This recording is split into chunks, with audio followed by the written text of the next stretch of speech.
Assalamualaikum warahmatullahi wabarakatuh. Hai teman-teman semuanya, kembali lagi di channel saya Mamah Wina Munifi. Nah, alhamdulillah teman-teman bisa share lagi kegiatan hari ini, dan di sini tuh saya mau bikin apa yo. Nah, di sini saya mau bikin pisang goreng ya teman-teman, karena tadi malam itu tuh saya dikasih sama bapak pisang satu sisir ya. Dan di sini saya mau bikin pisang goreng aja. Nah, barusan tuh setelah saya ngewadahin terigu, saya itu masukkan garam sedikit dan juga pasta nanas ya teman-teman, biar ada warnanya gitu untuk terigunya. Nah, setelah itu saya lanjut untuk ngupas-ngupas dulu pisangnya. Dan untuk bikin pisangnya ini tuh saya mau bikin semuanya aja karena ragok ya teman-teman kalau sedikit mah. Jadi saya mau bikin semuanya aja karena di rumah saya kan banyak orang ya teman-teman. Nah, untuk ngupas pisangnya alhamdulillah sudah selesai nih teman-teman. Langsung aja nih saya mau cemplungin ke terigu yang tadi saya adonin ya teman-teman. Nah, di sini untuk pisangnya nggak semuanya saya masukin karena nggak muat ya. Dan untuk pisangnya sengaja nggak saya potong-potong kayak kemarin, nggak bikin cimplung gitu ya. Sekarang mah bikin pisang goreng asli. Maksud saya teh karena setiap pisang kalau dipotong-potong itu kan beda ya teman-teman. Walaupun sama-sama pakai terigu, kalau dipotong-potong mah itu kan beda nama, katanya cimplung. Dan sekarang kalau pisang goreng seperti ini nih, selonjoran seperti ini pisangnya, itu tuh benar-benar pisang goreng ya teman-teman. Pokoknya Indonesia itu benar-benar kaya dengan beragam bahasa ya teman-teman. Oke, di sini saya udah manasin minyak ya, dan langsung aja nih saya cemplungin untuk pisang gorengnya. Dan di sini tuh anak-anak udah pada nunggu ya teman-teman di tengah rumah. Mereka pada nunggu pisang gorengnya itu matang. Nah, ini tuh kegiatan di malam hari ya teman-teman. Pokoknya habis isya di sini tuh saya lanjut untuk bikin pisang goreng karena mumpung kumpul aja sama anak-anak ya.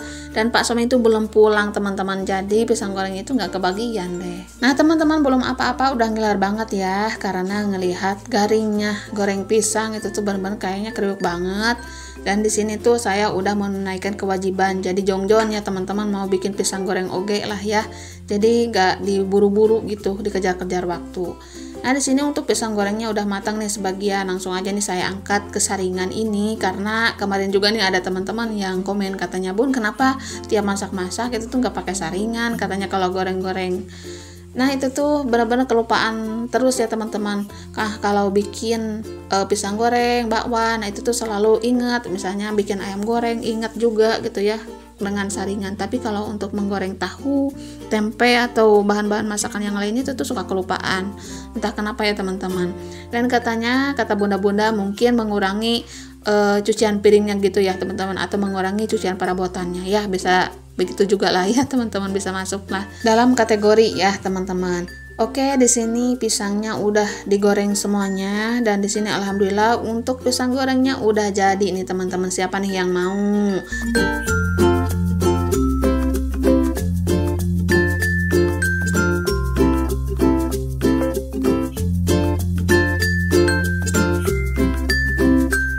Oke, di sini saya kasih aja ke anak-anak. Dan untuk kakak Fikri, dia itu lagi di kamar ya teman-teman, lagi main HP. Saya panggil-panggil tapi dia itu nggak nyaut-nyaut gitu. Kalau nyaut mah nyaut ya, tapi nggak nyamperin gitu maksud saya.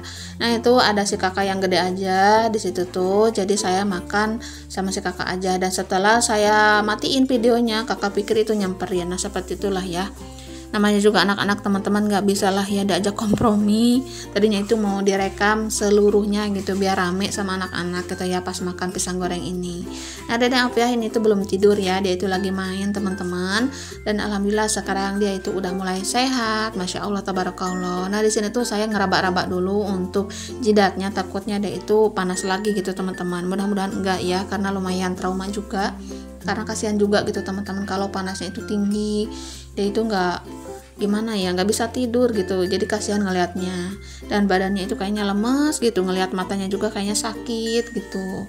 Oke, di sini saya udahan dulu untuk makan pisang gorengnya. Nah, ini tuh dilanjut lagi ke kegiatan pagi harinya ya teman-teman. Nah, dikarenakan pas habis bikin pisang goreng itu tuh saya nggak langsung cuci piring, cuci perabotannya ya. Saya simpan dulu sampai paginya karena Dede Afiah tadi tuh pengen bobo ya semalam tuh. Jadi saya boboin dulu Dede Afiah, dan alhasil saya juga ikutan bobo. Ya udah, untuk beres-beres dan juga bersih-bersih perabotannya sekarang aja ya teman-teman.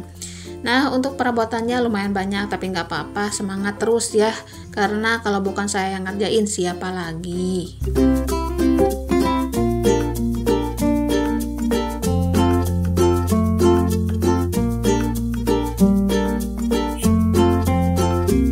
dan kemarin tuh ada komenan nih dari teman-teman yang katanya, Bun, dapurnya rapi dan bersih selalu, kayaknya nggak pernah dipakai masak.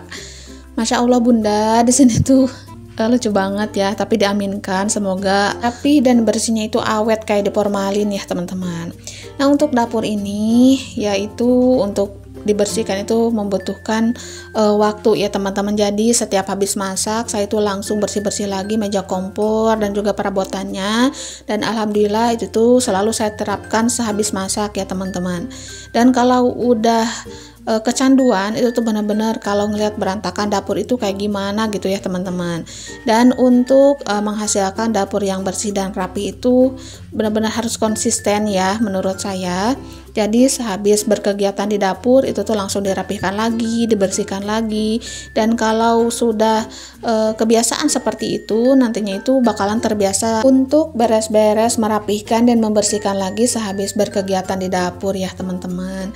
Nah itu tuh yang selalu saya terapkan untuk sekarang ini ya. Ya walaupun katanya itu saya punya baby ya teman-teman, tapi di sini saya mencoba untuk selalu sigap setelah habis masak, setelah habis berkegiatan di dapur. Di sini tuh langsung aja saya gercep untuk membersihkan, merapihkan. Jadi alhamdulillah dapurnya itu selalu bersih dan juga rapi. Itu tuh yang saya terapkan sekarang. Saya tuh pengen konsisten gitu ya. Dapur itu pengen selalu bersih, karena kalau ngelihat dapur bersih, rumah bersih dan juga rapi itu tuh benar-benar seneng banget gitu ya. Walaupun capek ya teman-teman, tapi setidaknya terobati dengan kerapihan dan juga kebersihannya. Nah seperti itulah ya Bunda. Dan ada lagi nih satu teman-teman yang komen katanya, Bunda mau tanya untuk panci kuali ditaruh di mana ya? Rapi banget rumahnya.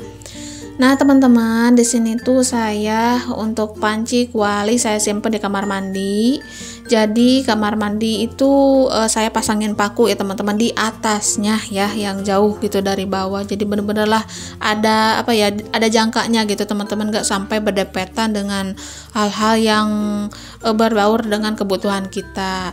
Jadi saya simpen kuali, panci-pancinya, wajan-wajannya itu tuh di kamar mandi ya teman-teman, karena saya itu belum punya tempat untuk menyimpan wajan dan juga kualinya, karena di bawah kolong kompor itu tuh udah penuh, dan untuk di bawah wastafel itu tuh udah ada ya teman-teman. Tapi insya Allah lah kedepannya pokoknya saya mau apa ya, berpikir lagi untuk menyimpan wajan dan juga kuali di tempat yang benar-benar insya Allah ya teman-teman aman gitu.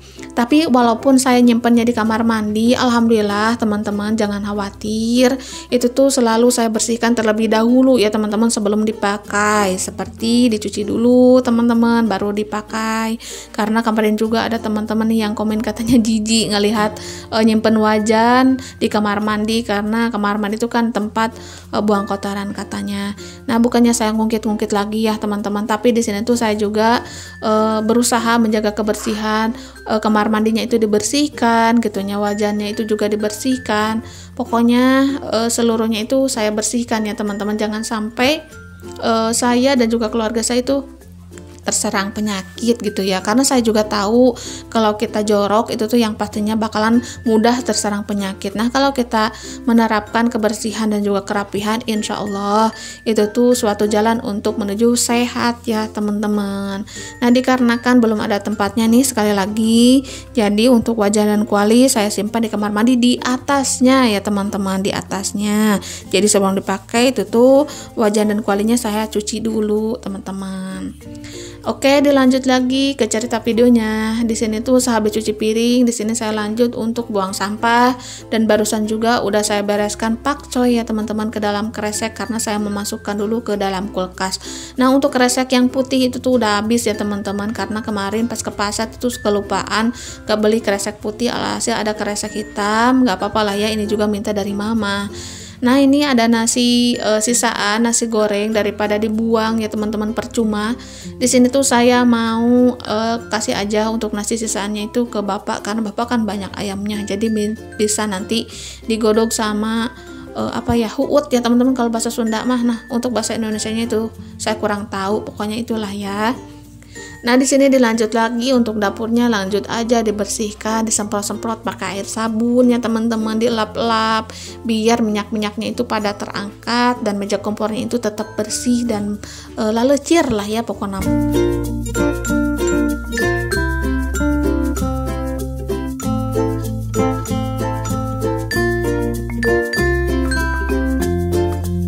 Nah, untuk menjaga kerapihan dan juga kebersihannya setiap pagi, setiap hari ya seperti ini ya teman-teman, saya itu ngelap-ngelap dulu gitu, karena kalau nggak dilap seperti ini rasanya itu nggak afdol. Nah, kalau misalnya Dede Afiah masih bangun ya teman-teman, saya nunggu bobok dulu gitu ya, nunggu anteng dulu baru udah bersih-bersih. Ya, walaupun sekarang mah nggak teratur jadwal untuk bersih-bersihnya, tapi nggak apa-apa ya teman-teman, yang penting semuanya itu dikerjakan dan juga beres ya teman-teman, yang pasnya itu beres lah inti nama. Nah, di sini tuh pas lagi ngelap-ngelap, orang-orang mah itu tuh pada bisa ngebuka saringan yang ada di tutupnya itu ya. Tapi pas saya coba tuh diuget-uget gitu ya, tapi ternyata itu nggak bisa. Ya udah nggak apa-apa lah. Di sini saya lanjut aja untuk bersih-bersih. Nah, sengaja banget saya bukain seperti ini ya teman-teman, karena nasinya itu udah kosong. Jadi nanti saya mau masak nasi dulu ya. Dan sengaja banget untuk teflonnya itu ditutup pakai saringan gitu ya, karena biar nggak ada debu masuk teman-teman. Jadi nanti pas masak nasi itu tuh teflonnya tetap bersih.